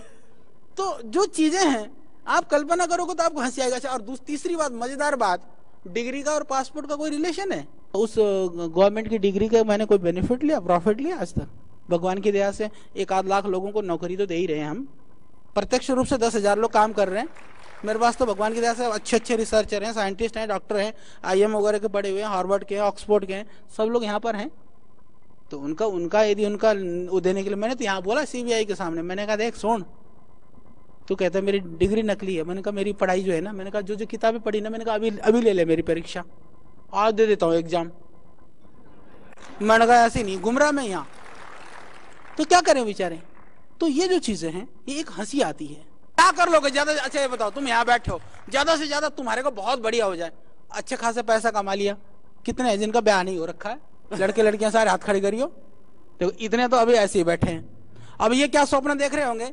बहनें तो सोच रहे होंगे बड़ा सा एकदम स्मार्ट सा हैंडसम सा मिलेगा कोई राजकुमार, और ये सोच रहे हैं कि कोई राजकुमारी मिलेगी। चलो स्वप्न देखना बहुत अच्छी बात है। तो फिर उसके बाद में जो है फिर क्या होगा? फिर बोलेंगे जी अच्छा शादी तो हो गई। अच्छा जब वैसे तो स्वप्न तो बड़ा अच्छा दिखता। मैंने हमेशा पूछा शादी वालों से, मैं कहा शादी करने से पहले तूने जो स्वप्न देखा था, ब्याह होने के बाद तेरे को लगता है कितना प्रतिशत पूरा हुआ? कहता जी ये तो उल्टा ही हो गया। अच्छा सीधा हुआ बताने वाला एक भी नहीं मेरे पास मिला आज तक। फिर भी सारे मरे जा रहे हैं, पता नहीं क्यों। ये कहानी समझ में आई नहीं, थोड़ी कम आई। अच्छा उसके बाद में चलो वो ठीक है। फिर मैंने बहुतों से पूछा, मैंने कहा तुम क्यों करना? बोल जी हमारे यहाँ ऐसी परंपरा है ना, क्योंकि मेरे बापू ने करी, मेरे दादा ने करी, सबने करी। अच्छा कुछ तो ऐसा कह देते हैं मेरे को, मैंने सुना कई बार, बोले जी यदि हमारी शादी नहीं होगी, बच्चे नहीं होंगे, तो सृष्टि कैसे चलेगी? ठेका तुमने ले रखा है? बोले सृष्टि खत्म हो जाएगी, हमने शादी नहीं करी तो। अच्छा मैं किसी माँ बाप से पूछता हूँ, किसी बड़े से, मैं कहता तुम बच्चों को ब्याह करने के पीछे, कई लोग होते हैं ना कि जी हमें नहीं करना है, कहते जी इसलिए करना पड़ेगा। बोले नहीं तो हमारी समाज में क्या इज्जत रह जाएगी? तो मैं एक बात कहना चाहता हूँ, देखो डिजायर्स होती है, इच्छाएं होती हैं, भावनाएं होती हैं, संवेदनाएं होती हैं। जन्म जन्मांतरों के हम लोगों ने कई बार घर एक गृहस्थी बने, पति पत्नी रहे, या स्त्री पुरुष में एक आकर्षण होता है, भगवान दे करके भेज देता, वो एक अलग है। पर इसके बाद में भी यदि तुम अपने चरित्र को और अपने लंगोटी को ठीक रख सकते हो ना, तो ब्याह करने की जरूरत नहीं। तुम्हारे को लगता है कि नहीं मेरे को स्त्री सुख चाहिए, मेरे को पुरुष चाहिए, तो जरूर शादी करो। देखो एक तो वो पक्ष है, यदि इतना ही चाहिए ना तब तो शादी करो, यदि इतना नहीं चाहिए ना तब तो फिर मैं नहीं कहता कि तुम जबरदस्ती जो है ना धक्का मुक्की खा लो। कभी कभी क्या हो जाता है ना, वो भर्तृहरि वाली कहानी बता देता हूँ छोटी सी। भर्तृहरि बहुत बड़े राजा थे, बड़े बड़े तपस्वी थे और बड़े अच्छे थे। वैराग्य हो गया, घर छोड़ दिया। घर छोड़ने के बाद में क्या हुआ कि वो चल पड़े जंगल को। तो चांदने में निकल रहे थे तो किसी ने पान खा करके पीक थूक रखा था, वो लाल लाल चमक रहा था। भर्तृहरि ने कहा भाई तू घर से छोड़ लिया, निकल लिया, कुछ तो है नहीं तेरे पॉकेट में, अभी क्या करूं, चल ये लाल मणि लगता है, किसी का गिर गया होगा, किसी राहगीर का, उठा ले कहीं तो काम आ जाएगा।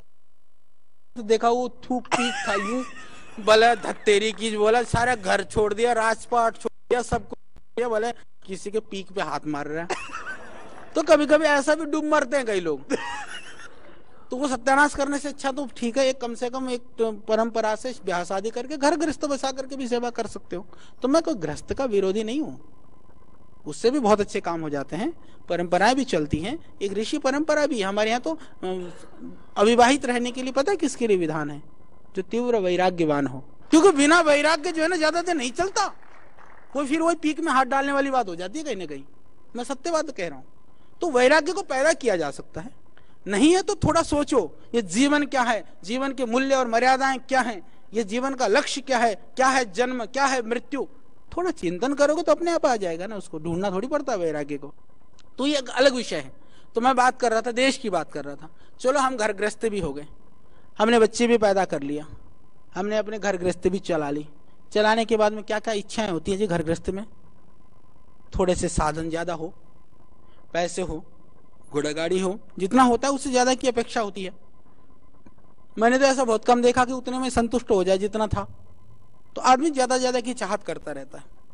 उसके बाद में ये ज्यादा चाहत क्यों करता है जी? आदमी ज्यादा चाहत इसलिए करता है क्योंकि आदमी सोचता है कि ज्यादा होने से तेरे को सुख मिलेगा, परंतु चाहत चाहत में जीवन खत्म हो जाता है। परंतु जिंदगी खत्म होने के बाद में भी कहीं सुख चीज की नाम की कोई चीज नजर आई? कहीं वो छाया की तरह से वो थोड़ी सी दूर दिखाई देती है। अब ये हो जाएगा ना, अब ब्याह होते ही तो एकदम सुख मिलेगा, अरे नहीं मिला। अरे बच्चा होते ही मिल जाएगा, बोलिए तो भी नहीं मिला। अच्छा बच्चा पढ़ लेगा तो मिल जाएगा, तो नहीं मिला। और ये पढ़ करके थोड़ा बड़ा हो जाएगा तो मिलेगा, तो नहीं मिला। फिर बोला इसकी शादी हो जाएगी ना तो मिल जाएगा, तो नहीं मिला। इसके बच्चे हो जाएंगे तो मिलेगा, तो नहीं मिला। तो वो जितने तुमसे तुम्हारी खुशी जो है ना, तुमसे जितने दूर नजर आता है ना, उतने दूर नजर आता है हमेशा वो। कभी कभी छाया थोड़ी सी, कभी यूं हाथ लगाने को मिल जाता है, आज बड़ा आनंद आया, इतनी खुशी मिलती है। तो जीवन के निर्वहन के लिए गृहस्थाश्रम एक परंपरा है, व्यवस्था है, हम उसका निषेध नहीं करते हैं, परंतु उसका जो प्रयोजन है, हमारा जो दायित्व है, जो उसका संबंध है, उसको भी हमें विस्मृत नहीं होने देना है। पति पत्नी हो तो तुम्हारी जो जिम्मेदारी है, तुम शादी करके भी पति पत्नी व्रत बनो, तुम पति व्रत बनो, उन मर्यादाओं का पालन करो।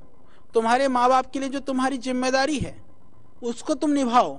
उनके लिए जो तुम्हारे मन में संवेदनाएं होनी चाहिए, सेवा की भावना होनी चाहिए। पर होता क्या है ना, आजकल तो क्या है ना, सोशल मीडिया के आप लोग भाई बहन हो, और नेट पे जाओ, चैट पे जाओ, इधर उधर जाओ, बड़े सारे दोस्ती गांठते हैं, नए नए तलाश करते रहते हैं। पर जो घर में अपने भाई बहन माँ बाप है, उनकी सूद लेने को फुर्सत नहीं, क्योंकि तुम्हारे को उधर से फुर्सत मिले तो ही तो करोगे ना। पापा निवारयति योजते हिताय गुह्यान निगुह्यति गुणान प्रकटी करोति आपद गतम जहाति ददाति काले सन्मित्र लक्षण मिदम प्रबदंति धीरः। बोले जब जरूरत पड़ी तो आपातकाल में अकेला नहीं छोड़ता हो, पापों से बचाता हो, गुणों की वृद्धि करता हो, और अच्छे कामों में लगाता हो, और हमें सब जगह अच्छी ओर प्रवृत्त करता हो। तो ऐसे दोस्त कितने भाई तुम्हारे? ढूंढो। तो असली दोस्त तो है, वो नहीं गिरता हो तो गिरा दे पकड़ करके, बुराई में नहीं फंसना चाहता हो तो, नहीं जानता हो सिगरेट पीनी तो सिखा दे, नहीं जानता हो उठपटांग काम तो वो सिखा दे। फिर हम सोचेंगे तो हमारा बेस्ट फ्रेंड, अरे फ्रेंड का हुआ, वो तो सत्यानाश हो गया। तो उनसे बच करके रहो, और आप भी ऐसा बनो कि आपसे जो लोग जुड़े, ठीक है देश के लिए काम करना है, अभी पतंजलि योगपीठ के लिए भी, भारत स्वाभिमान के लिए भी, श्रद्धेय स्वामी जी के मिशन को और अभियान को आगे बढ़ाना है। परंतु यदि आपके साथ जितने भी संपर्क में हो ना, चाहे किसी भी रूप में तुमसे जुड़े, तो ये शक्ल दिखाई देनी चाहिए कि स्वामी रामदेव का प्रतिनिधि हो, तो ऐसा ही होना चाहिए। यदि कोई भी, जितने भी यहाँ बैठे हुए हो, कम से कम मैं हर एक किसी से ये अपेक्षा करूं, स्वामी जी से कोई कहे कि स्वामी जी ये बताइए आप में से सबसे बढ़िया काम करने वाला और सबसे बढ़िया अपने अभियान और मिशन के लिए लगने वाला कौन सा भाई है, कौन सा बहन है, ये कहे तो स्वामी जी को 50 बार सोचने पड़े, ये तो एक से एक एटम बम है, कौन से के ऊपर हाथ लगाऊं, ये होनी चाहिए आपके अंदर। और यहाँ से जाने के बाद में भी जितने भी लोग आपसे जुड़े हुए लोग हैं, उन लोगों को लगे कि ये गया तो था, वास्तव में कुछ बन करके आया है। और आपके साइट पर, आपके अपने उस पर, फेसबुक पर, ट्विटर पर, जहां भी आप जिस भी रूप में हैं, चाहे आप जिस ऑफिस में काम करते हो, जिस घर में रहते हो, जिस परिवार में रहते हो, जिन मित्रों में उठते बैठते हो, जहां भी जाओ, तो आपकी चमक अलग से दिखाई देनी चाहिए, अलग से दिखाई देनी चाहिए। उनको लगे ये कुछ बन करके आया है, ये समय खराब करके नहीं आया 3 दिन। ऐसे ऐसे भी भले मानस आते हैं, इतने बदमाश हैं। वो ट्विटर फेसबुक वालों ने, एक का था मैं पढ़ रहा था, दुनिया में रंगी बिरंगी दुनिया है, तो वो यहाँ आने से पहले पहले उसको ही एक तरह से चुटकुला टाइप बना करके चल रहे। अरे जीवन को गंभीरता से जीना सीखो, इतना हल्का जीवन नहीं है, ये यूं ही गंवाने के लिए नहीं है। मनोरंजन के लिए हमारे को हल्की चीजों में हमें नहीं जीना है। किसी को देश के लिए वो कोई काम नहीं करना है कि जो देश के लिए अनिष्टकारी हो, राष्ट्र के लिए अहितकारी हो। तो देश के लिए सबसे बड़ी सेवा है। यदि मुझसे देश को भय नहीं है, यदि ऐसे ही सारे हो जाएं, तो न थाने की जरूरत है, न न्यायालयों की जरूरत है, न और पुलिस की जरूरत है, न प्रशासन की जरूरत। सारे ऐसे हो जाए तो देश तो एक दिन में स्वर्ग हो जाएगा। तो हमें अपने आप को बनाना है, पहले अपने आप को बनाना है, अपने आप को बना करके देश को भी बनाना है। तो मैंने कहा कि न जाने कितनी बार पैदा हुए और कितनी बार मर लिए, तो एक बार फांसी पे भी लटका देंगे तो कोई हम थोड़ी खत्म होने वाले, फिर पैदा हो जाएंगे ना फटाफट। 9 महीने के बाद फिर इसी धरती पर होंगे फिर हम। फिर आ जाएंगे वापस, कहीं जाने वाले नहीं है। तो इसीलिए ये यात्रा जो है ना, ये बहुत लंबी यात्रा है। तो इसमें कोई जल्दी की आवश्यकता नहीं है, इसमें हताश और निराश होने की भी जरूरत नहीं है, इसमें उतावला होने की जरूरत भी नहीं है कि मैं कैसे करूंगा, हाँ ये तो अभी हो जाना चाहिए था। कभी कभी तो इतना जोश चढ़ता है कि लगता है कि अभी सब कुछ बदल जाए। कभी कभी इतना ढीला हो जाता है कि कुंभकर्ण की तरह सो जाता है, ढोल नगाड़े भी बजा लो तो नहीं आंख खुलती। तो दोनों ही हमें नहीं होना है, हमें बैलेंस में रहना है। क्योंकि यहाँ आप आए हो, आपने सुबह शाम योग सिखाए, तो योग सिखाए तो समत्तम योग उच्यते, थोड़े से अपने अंदर धैर्य धारण कर लो, थोड़ी सी दृढ़ता लाओ, थोड़ी सी निश्चय के अंदर एक इरादा को, अपने इरादे को मजबूत करो, तो सब कुछ होएगा। तो हम आराम आराम से लगे, सब कुछ करें। ये विचित्र बात मैं आज आपको बताऊं, मैं कभी भी पढ़ता हूँ, मैं किस तरह की किताबें पढ़ता हूँ, मैं सिर्फ पढ़ता हूँ या तो महापुरुषों को पढ़ता हूँ या तो मैं आध्यात्मिक किताबें पढ़ता हूँ। दो तरह की किताबें मैं ज़्यादा पढ़ता हूँ, उसके अतिरिक्त बाकी किताबें बहुत कम पढ़ता हूँ। और बोलने की दृष्टि से मैं सिर्फ उस बात को बताने का प्रयत्न करता हूँ कि जो मैं महसूस करता हूँ, जिस तरह से मैं जीता हूँ, जीने का प्रयत्न करता हूँ। मैं चाहता हूँ कि हमारा जीवन, हमारा जीवन जो है ना, ये सबसे बड़ी पुस्तक है, सबसे बड़ी किताब है ये समझ लो आप। आपको एक ऐसा पुस्तक बन के जाना है, एक ऐसी किताब बन के आपको जाना है कि आपको हर कोई पढ़ सके। चाहे तो उस पन्ने को आगे से कोई पलट ले, चाहे तो पीछे से पलट ले, चाहे बीच में से पलट के देख ले, आपको हर कहीं से हर कोई पढ़ सके। आपको ऐसी पुस्तक बन के दिखाना है। कर ली ना, इतना पन्ने पलट लिए हमारे, सारे पलट लिए। मेरे को, मैं कई कहानी सुनाऊंगा तो सुनियोजित ढंग से इतना इतना षड्यंत्र किया गया कि किसी भी तरह से बदनाम किया जाए। क्या बाल बांका कर पाए? क्योंकि जो मैंने आपको एक उदाहरण दिया ना, जो पैरों पर जूते वाली जो बात मैंने आपको कही ना, ये बहुत बड़ी बात है। यदि आप अच्छे हो ना, आप यदि अच्छे हो तो दुनिया आपकी कितनी भी निंदा करे, एक दिन उसको पता चल जाएगा कि आप अच्छे हो। और यदि आप खराब हो ना, आपकी कोई कितनी भी चापलूसी करे, एक दिन उसको पता चल जाएगा कि आप नहीं हो। तो अच्छाई और बुराई वो स्वयं से होता है, दूसरों से नहीं होता है। तो हमारा अपना आकलन, अपना मूल्यांकन हम स्वयं करना सीखें, ये जरूरी है। और कुछ लोगों में से, आप लोगों में से ऐसे भी लोग हैं कि जी मैं तो बहुत बेकार हूँ, मैं तो बहुत बुरा हूँ, मेरे तो ये कमियां हैं, मेरे तो ये खोटे हैं। ऐसा भी नहीं करते रहना, अपनी निंदा भी हमेशा नहीं करना। यदि अपनी निंदा में लगे रहोगे, आप कभी महान नहीं बन सकोगे। आत्म गौरव होना चाहिए, आत्म स्वाभिमान होनी चाहिए, अपने ऊपर विश्वास होना चाहिए। कम से कम तुम अपने ऊपर विश्वास करना तो सीख लो। मैं ये सोचता हूँ कभी कभी, देखो, दो मंत्र और दे देता हूँ। एक तो ना, आपके पास जो आपका लक्ष्य है ना, उसके सिवा आपके पास दूसरा कुछ नहीं होना चाहिए। जो भी करो तो उसको पाने के लिए करो। तो उसको पाने के लिए करोगे तो क्या करोगे? कोई काम करोगे ना। तो तुम्हारे पास काम के अलावा कोई काम नहीं होना चाहिए, ठीक है? एक तो इस मंत्र को रख लो। दूसरी बात, लोग आजकल इंटरटेनमेंट के लिए ना, मनोरंजन के लिए बड़े बड़े सारे साधन इकट्ठे कर रखे हैं। पता नहीं आदमी क्या क्या देखता है। पहले तो गांव में जब टीवी भी नहीं, तो पहले तो पड़ोसी के टीवी में एक में ही सारे चिपके रहते थे, उसी से मनोरंजन हो जाता था। फिर घर घर में टीवी आ गया, उससे मनोरंजन होने लगा। अब हर कमरे में टीवी है, एक एक प्रोग्राम दिख रहा, दूसरा दिख रहा, तीसरा दिख रहा, फिर भी मनोरंजन नहीं होता। तो फिर और नए नए साधन और उटपटांग काम करते हैं। तो उसके लिए मेरा ये कहना है कि हमें जो मनोरंजन चाहिए, मनोरंजन आदमी क्यों करता है, क्यों मनोरंजन में लगा रहता है? वो विश्राम चाहता है ना, सुकून चाहता है। पता है सुकून कब मिलेगा? कभी तुम करके देखना, तुम अपने पसंद के 4-5 काम नोट कर लो। पसंद के काम पर कैसे काम हो, वो अच्छे काम हो। पसंद के नहीं, किसी को गाली देना अच्छा लगता है, बोले मेरे पसंद का काम है। किसी को बदमाशी अच्छी लगती है तो बोले मेरा पसंद का काम है। वो वाला नहीं, जो पसंद के अच्छे काम। जब तुम एक काम करते करते थक जाओ ना, फिर दूसरा काम शुरू कर दो।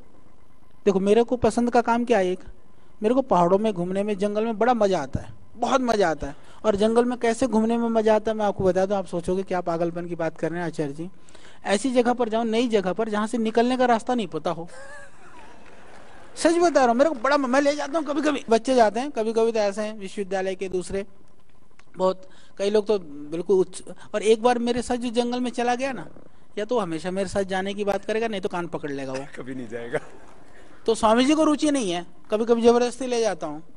स्वामी जी की दूसरी बीमारी है, इनको काम करने की बीमारी, लगे रहेंगे लगे रहेंगे लगे रहेंगे। मैं कहता हूँ नहीं, लगे रहो तो फिर दूसरा भी तो करो। तो एक टाइप का काम को लगातार ज्यादा कैसे किया जा सकता है वो देखना हो तो स्वामी जी को देख लो, और अलग अलग काम में कैसे मजा लिया जाता है वो देखना हो तो मुझे देख लो। मैं सीधा ही बता रहा हूँ आपको, तो मुझसे नहीं होता है। सुबह मैं आराम से 5 बजे उठूंगा, 6 बजे तक अपना नित्य कर्म से निवृत्त हो जाऊंगा, थोड़ा बहुत योगासन प्राणायाम वो भी थोड़ा थोड़ा करता हूँ। जब मेरे को बहुत काम का इधर उधर का प्रेशर होता है तो मैं ढूंढता हूँ तो मैं खेत में चला जाऊँ या जंगल में चला जाऊँ, तो मेरे को बड़ा मजा आता है।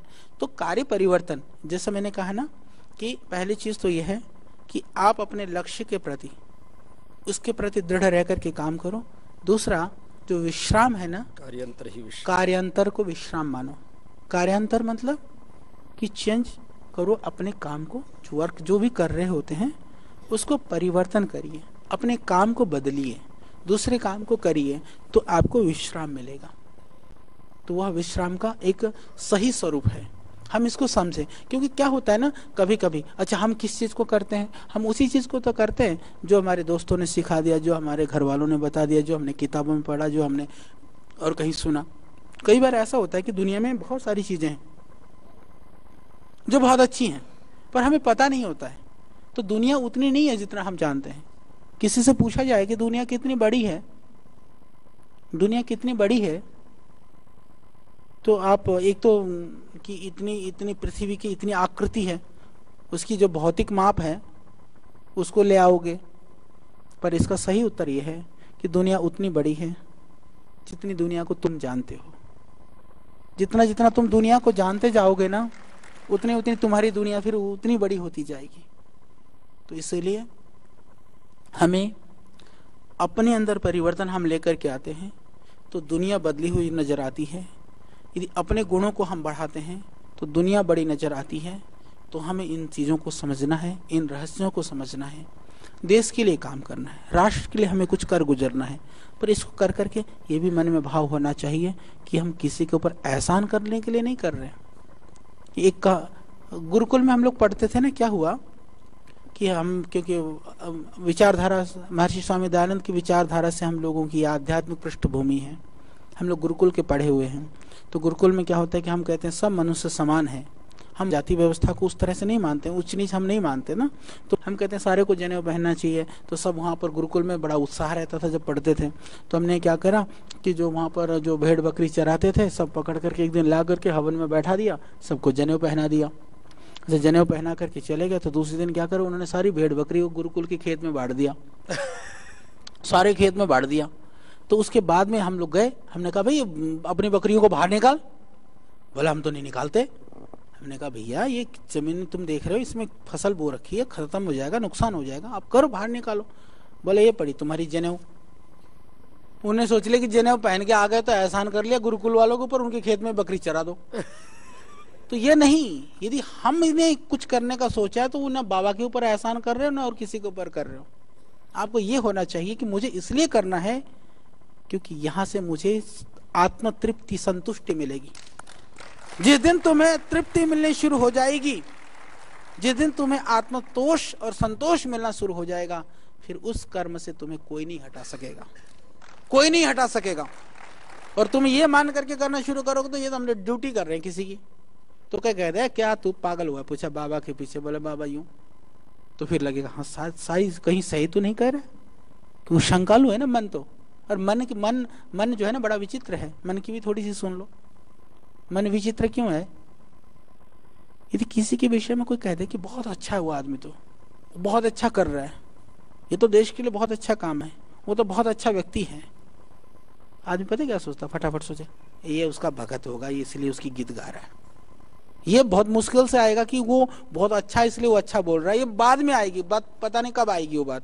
तो पहले आएगा कि ये तो उसका भगत है, वो उसके पीछे लगा हुआ है, ये तो उसके लिए पागल है, दीवाना है, जो भी है, इसलिए ऐसी बात कर रहा है। यदि कोई कहे ना वो तो बड़ा बदमाश है, तो ये देखो ये ऐसा है, तो यूं रंगीला है, ऐसा है, बोले अच्छा और क्या है?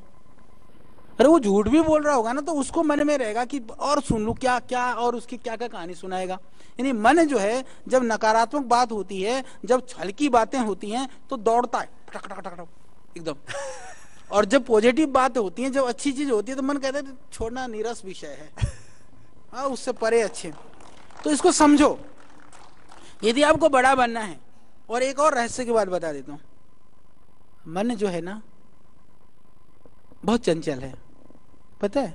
अभी बैठा बैठा मन ही चंचल नहीं कही होगा, तो देह भी बड़ा चंचल है। ओ घूम घाम के आ लिए टहल टोल के कई सारे उठ करके, इतने चंचल हैं, बैठा नहीं जाता चैन से। जैसे ना किसी ने चक्कर वो पहिया लगा रखा हो ना, यूं बैठा बैठे भी हिलते रहेंगे, यूं करेगा, कोई इधर लिखेगा, कोई उधर करेगा। थोड़ी सी शांति भी, तन को भी थोड़ा शांत बनाओ, मन को भी थोड़ा शांत बनाओ। मन को तो मैं नहीं देख पा रहा हूँ, देख लेता हूँ इसे यहाँ से बैठ करके भी, क्योंकि आपकी शक्ल ना मन भी बता देता है किधर घूम रहा है अभी, तो वो ठीक है। तो मन को थोड़ा सा शांत बनाइए।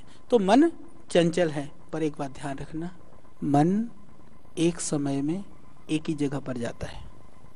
ये बहुत रहस्य की बात है। मन एक समय दो जगह नहीं जाता। जब आप हमारी आवाज को सुन रहे हैं उस समय पर और कुछ याद नहीं आ रहा, किसी को नाश्ता याद आ रहा होगा, किसी को घर जाने की जल्दी सता रही होगी, या किसी को काम ऑफिस याद आ रहा होगा। जिस क्षण में भी आप देखना, मन 1 मिनट के अंदर, कोई जरूर नहीं कि एक ही विषय पर स्थित रहे, उस 1 मिनट के अंदर आप मन को टुकड़े करके देखो तो वो अलग अलग विषय में मिलेगा, पर जितने विषय में जिस चीज में मिलेगा उतनी देर में उसी चीज में मिलेगा।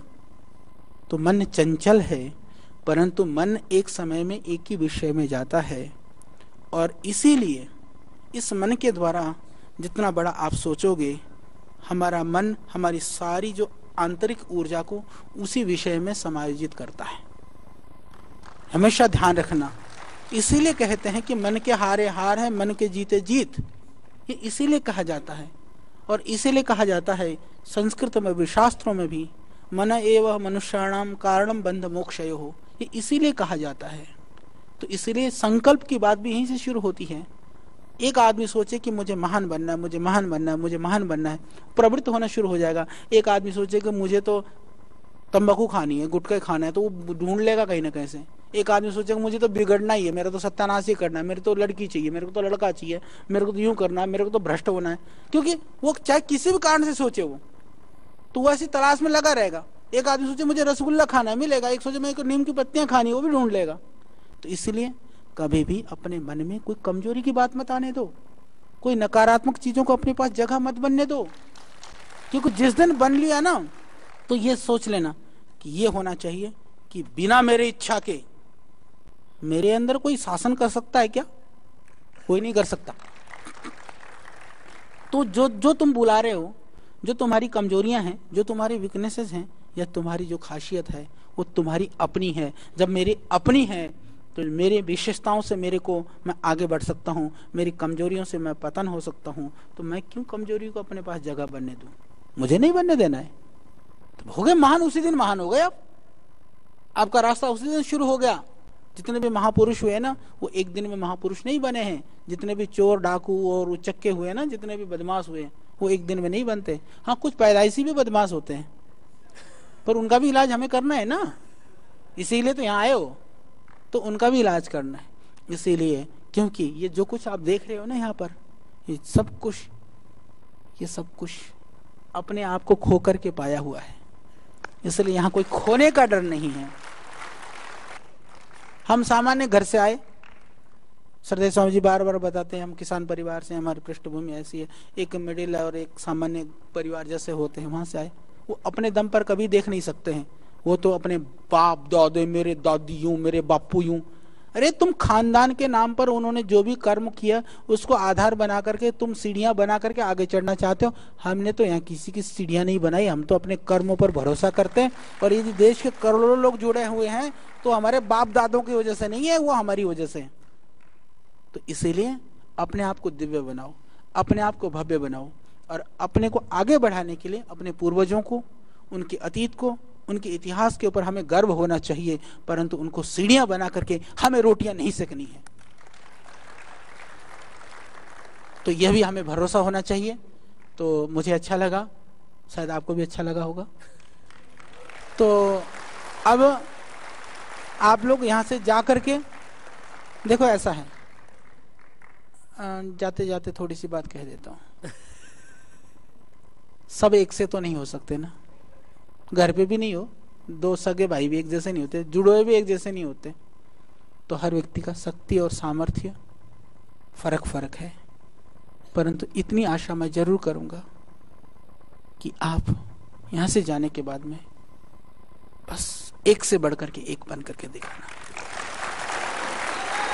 कमजोर नहीं पड़ना, ढीला नहीं पड़ना, हताश निराश नहीं होना। हताशा और निराशा को अपने पास मत आने दो। परेशानियां हो सकती है ना, मैं कहाँ मना करता हूं कि जीवन में परेशानियां नहीं हो सकती।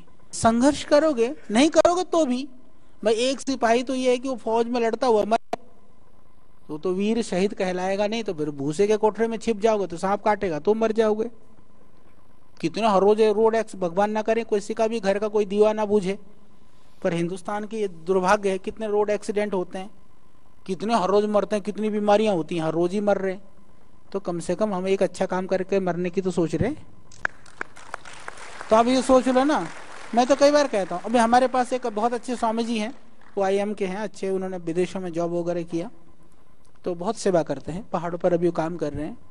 तो एक दिन कहने लगे, बोले मैं तो इसलिए लगा, मैं आपके पास चक्कर में फंसने वाला नहीं था। मैंने कहा फिर कैसे फंस गए? तो बोले जी मैं बहुत बीमार हो गया, ऐसी स्थिति आ गई कि मैं मर जाऊंगा। फिर बाद में मैं ठीक हो गया। मैंने सोचा कि अब जो जीवन, जिस जीवन को जीना था ना, वो तो तेरा जीवन पूरा हो गया, अब तुझे नया जीवन जीना चाहिए।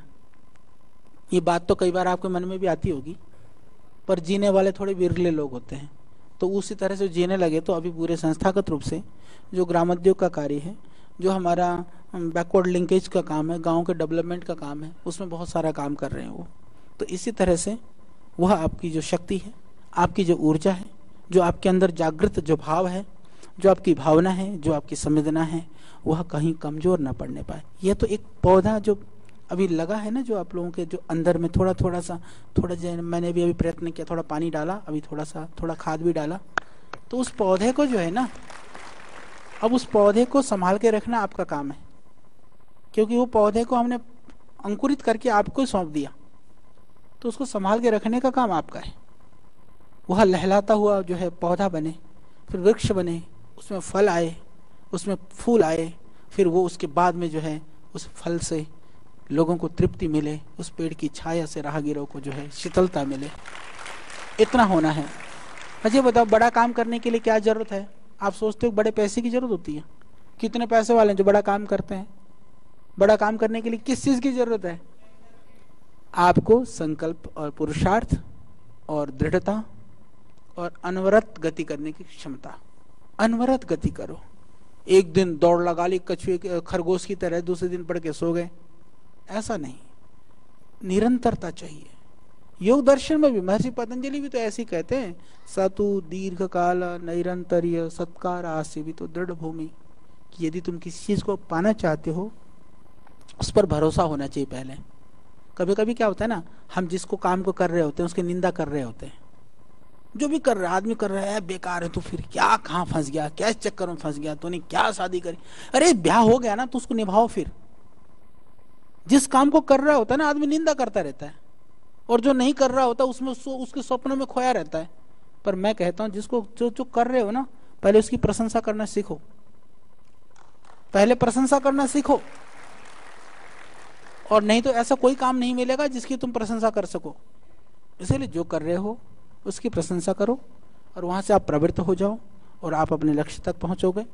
पुनः हमारी आप सबको शुभकामनाएं हैं, और हम इस आशा में, क्योंकि अभी मैं व्यक्ति सा आप सबसे किसी से नहीं मिल पाया, मैं नहीं जानता हूं कि मैं पहले आप लोगों में से किसी से व्यक्ति सा मिला हूँगा कि नहीं मिला हूँगा, पर मैं इस आशा में जरूर हूँ कि आपके कार्य की ध्वनि इतनी गहरी गूंजे कि वो आवाज़ें हमारी कानों तक आएँ, और आप और हमारा व्यक्ति सह मुलाकात हो, कि आपके कार्य जो है खींच करके वो हमारे पास तक आपको ले आए। तो मैं ये आशा करता हूँ, और आप सबको इस ओर प्रवृत्त होने के लिए शुभकामना के साथ में लक्ष्य तक पहुंचने की आशा करता हूँ। ओम।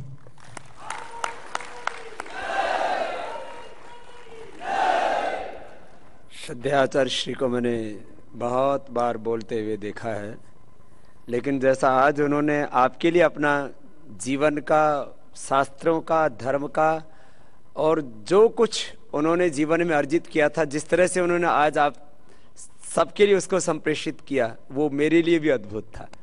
आप सबके लिए इतना स्नेह, इतना प्रेम, और जैसे मैंने कहा कि आचार्य जी को इस तरह से मैंने कभी बोलते नहीं देखा, तो ऐसे श्रोता भी कभी नहीं देखे। इतनी उत्सुकता, इतनी श्रद्धा, इतनी जिज्ञासा। लोग कहते हैं इस देश के युवा सत्संग नहीं सुनना चाहते, इस देश के युवा भटके हुए हैं, इस देश के युवाओं के ऊपर पश्चिम का रंग चढ़ा हुआ है। मुझे तो यहाँ देख करके ये लग रहा है कि इस देश के युवाओं पर जो है धर्म का, अध्यात्म का, संस्कृति का, योग का, देशभक्ति का जुनून चढ़ा हुआ है।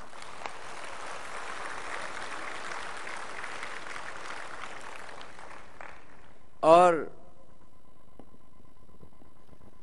श्रद्धेय आचार्य श्री ने जो एक एक बात कही है, वो जीवन का मर्म है, वो जीवन का निचोड़ है, वो तत्व ज्ञान है, उसमें सारा सार है सब कुछ का। जीवन क्या है, जगत क्या है, संसार क्या है, वैराग्य क्या है, देश क्या है, धर्म क्या है, और अपने जीवन का लक्ष्य क्या है। और अंत में श्रद्धेय आचार्य श्री ने कहा है, बस एक ही बात ध्यान रखना कि एक क्षण के लिए वे अपने जीवन में कमजोरी नहीं आने देना, एक क्षण के लिए भी, ये बहुत जरूरी है। श्रद्धेय आचार्य श्री बार बार उस बात को कहते हैं कि अपने संकल्प में कभी विकल्प नहीं आने देना। पिछली बार जब श्रद्धेय आचार्य श्री आशीर्वाद दे रहे थे तो कह रहे थे, बोले भाई जो है ना, पीछे का पुल तोड़ते जाओ, आगे बढ़ना है तो पीछे वाला पुल बाकी रहा ना तो फिर वापस आ जाओगे। तो आज तक जो कुछ जीवन में घटित हुआ वो अतीत व्यतीत हो चुका है। मुझे लगता है आज से आप एक नया जीवन, एक दिव्य जीवन लेकर के जाएंगे, एक नया जन्म लेकर के जाएंगे। हमारे शास्त्र में आचार्य उपनयमानो ब्रह्मचारणम कृणते गर्भमंताः तम रात्रस्त्र उदरी विभर्ति तम जातम दृष्टम अभिसंयंति देव। लगता है 3 दिन के इस सोशल मीडिया शिविर में आप एक नया जन्म, एक आध्यात्मिक जन्म, एक नई दृष्टि पा करके जा रहे हैं और आप सारे अंधेरे को मिटाएंगे। और श्रद्धेय आचार्य श्री ने अंत में यह भी संदेश दिया कि भाई मरना तो है ही, कोई रोड एक्सीडेंट में मर जाता है, कोई हार्ट अटैक होकर के मर जाता है, कोई कैंसर होकर के मर जाता है। आज इस दुनिया में करीब 700 करोड़ लोग हैं और हमसे पहले न जाने कितने आए, कितने मर गए, और कोई बाकी नहीं रहा। काल के भाल पर वो इतिहास लिख करके जाते हैं, जो कुछ ऐसा करके जाते हैं कि लोग युगों युगों तक उनको अपना आदर्श मानते हैं। तो आपको एक आदर्श बनना है, आपको एक रोल मॉडल बनना है। बस आपसे जो श्रद्धेय आचार्य श्री ने अपेक्षाएं की हैं कि आपको एक श्रेष्ठतम, एक से एक को श्रेष्ठतम की, और उस श्रेष्ठता को अपने जीवन में, जहां से श्रद्धेय आचार्य श्री ने शुरू की कि सर्वोच्च प्राथमिकता देनी है कि मुझे स्वास्थ्य के क्षेत्र में भी जो है प्रथम कोटि का बनना है, हेल्थ एंड फिटनेस में भी, नॉलेज में भी, कैरेक्टर में भी, इस राष्ट्र की सेवाओं के लिए कंट्रीब्यूशन में भी हमेशा क्या रहना है, नंबर, और देश को भी बनाना है नंबर। मैं देख रहा था आप सबके बीच में एक इस भाई को, ये सुबह भी जो है, क्योंकि ये सोशल मीडिया में भी जो जिनके 2-2 पैर हैं उनसे ज्यादा मैं यदि तुलना करूं आप सबके बीच में, मैं आप सबके कार्य की प्रशंसा करता हूं। इस बात को कहूंगा कि एक आदमी का हौसला, कि आप सब लोगों के 2 पैर हैं लेकिन वो 2 पैरों से चल नहीं सकता, लेकिन उसका हौसला, क्या नाम है इसका भाई का, इसके दोनों पैरों को फुल पैरालिसिस है। क्या नाम बेटा? केडी सिंह नाम है। अपने आप खड़े हो जाते हो।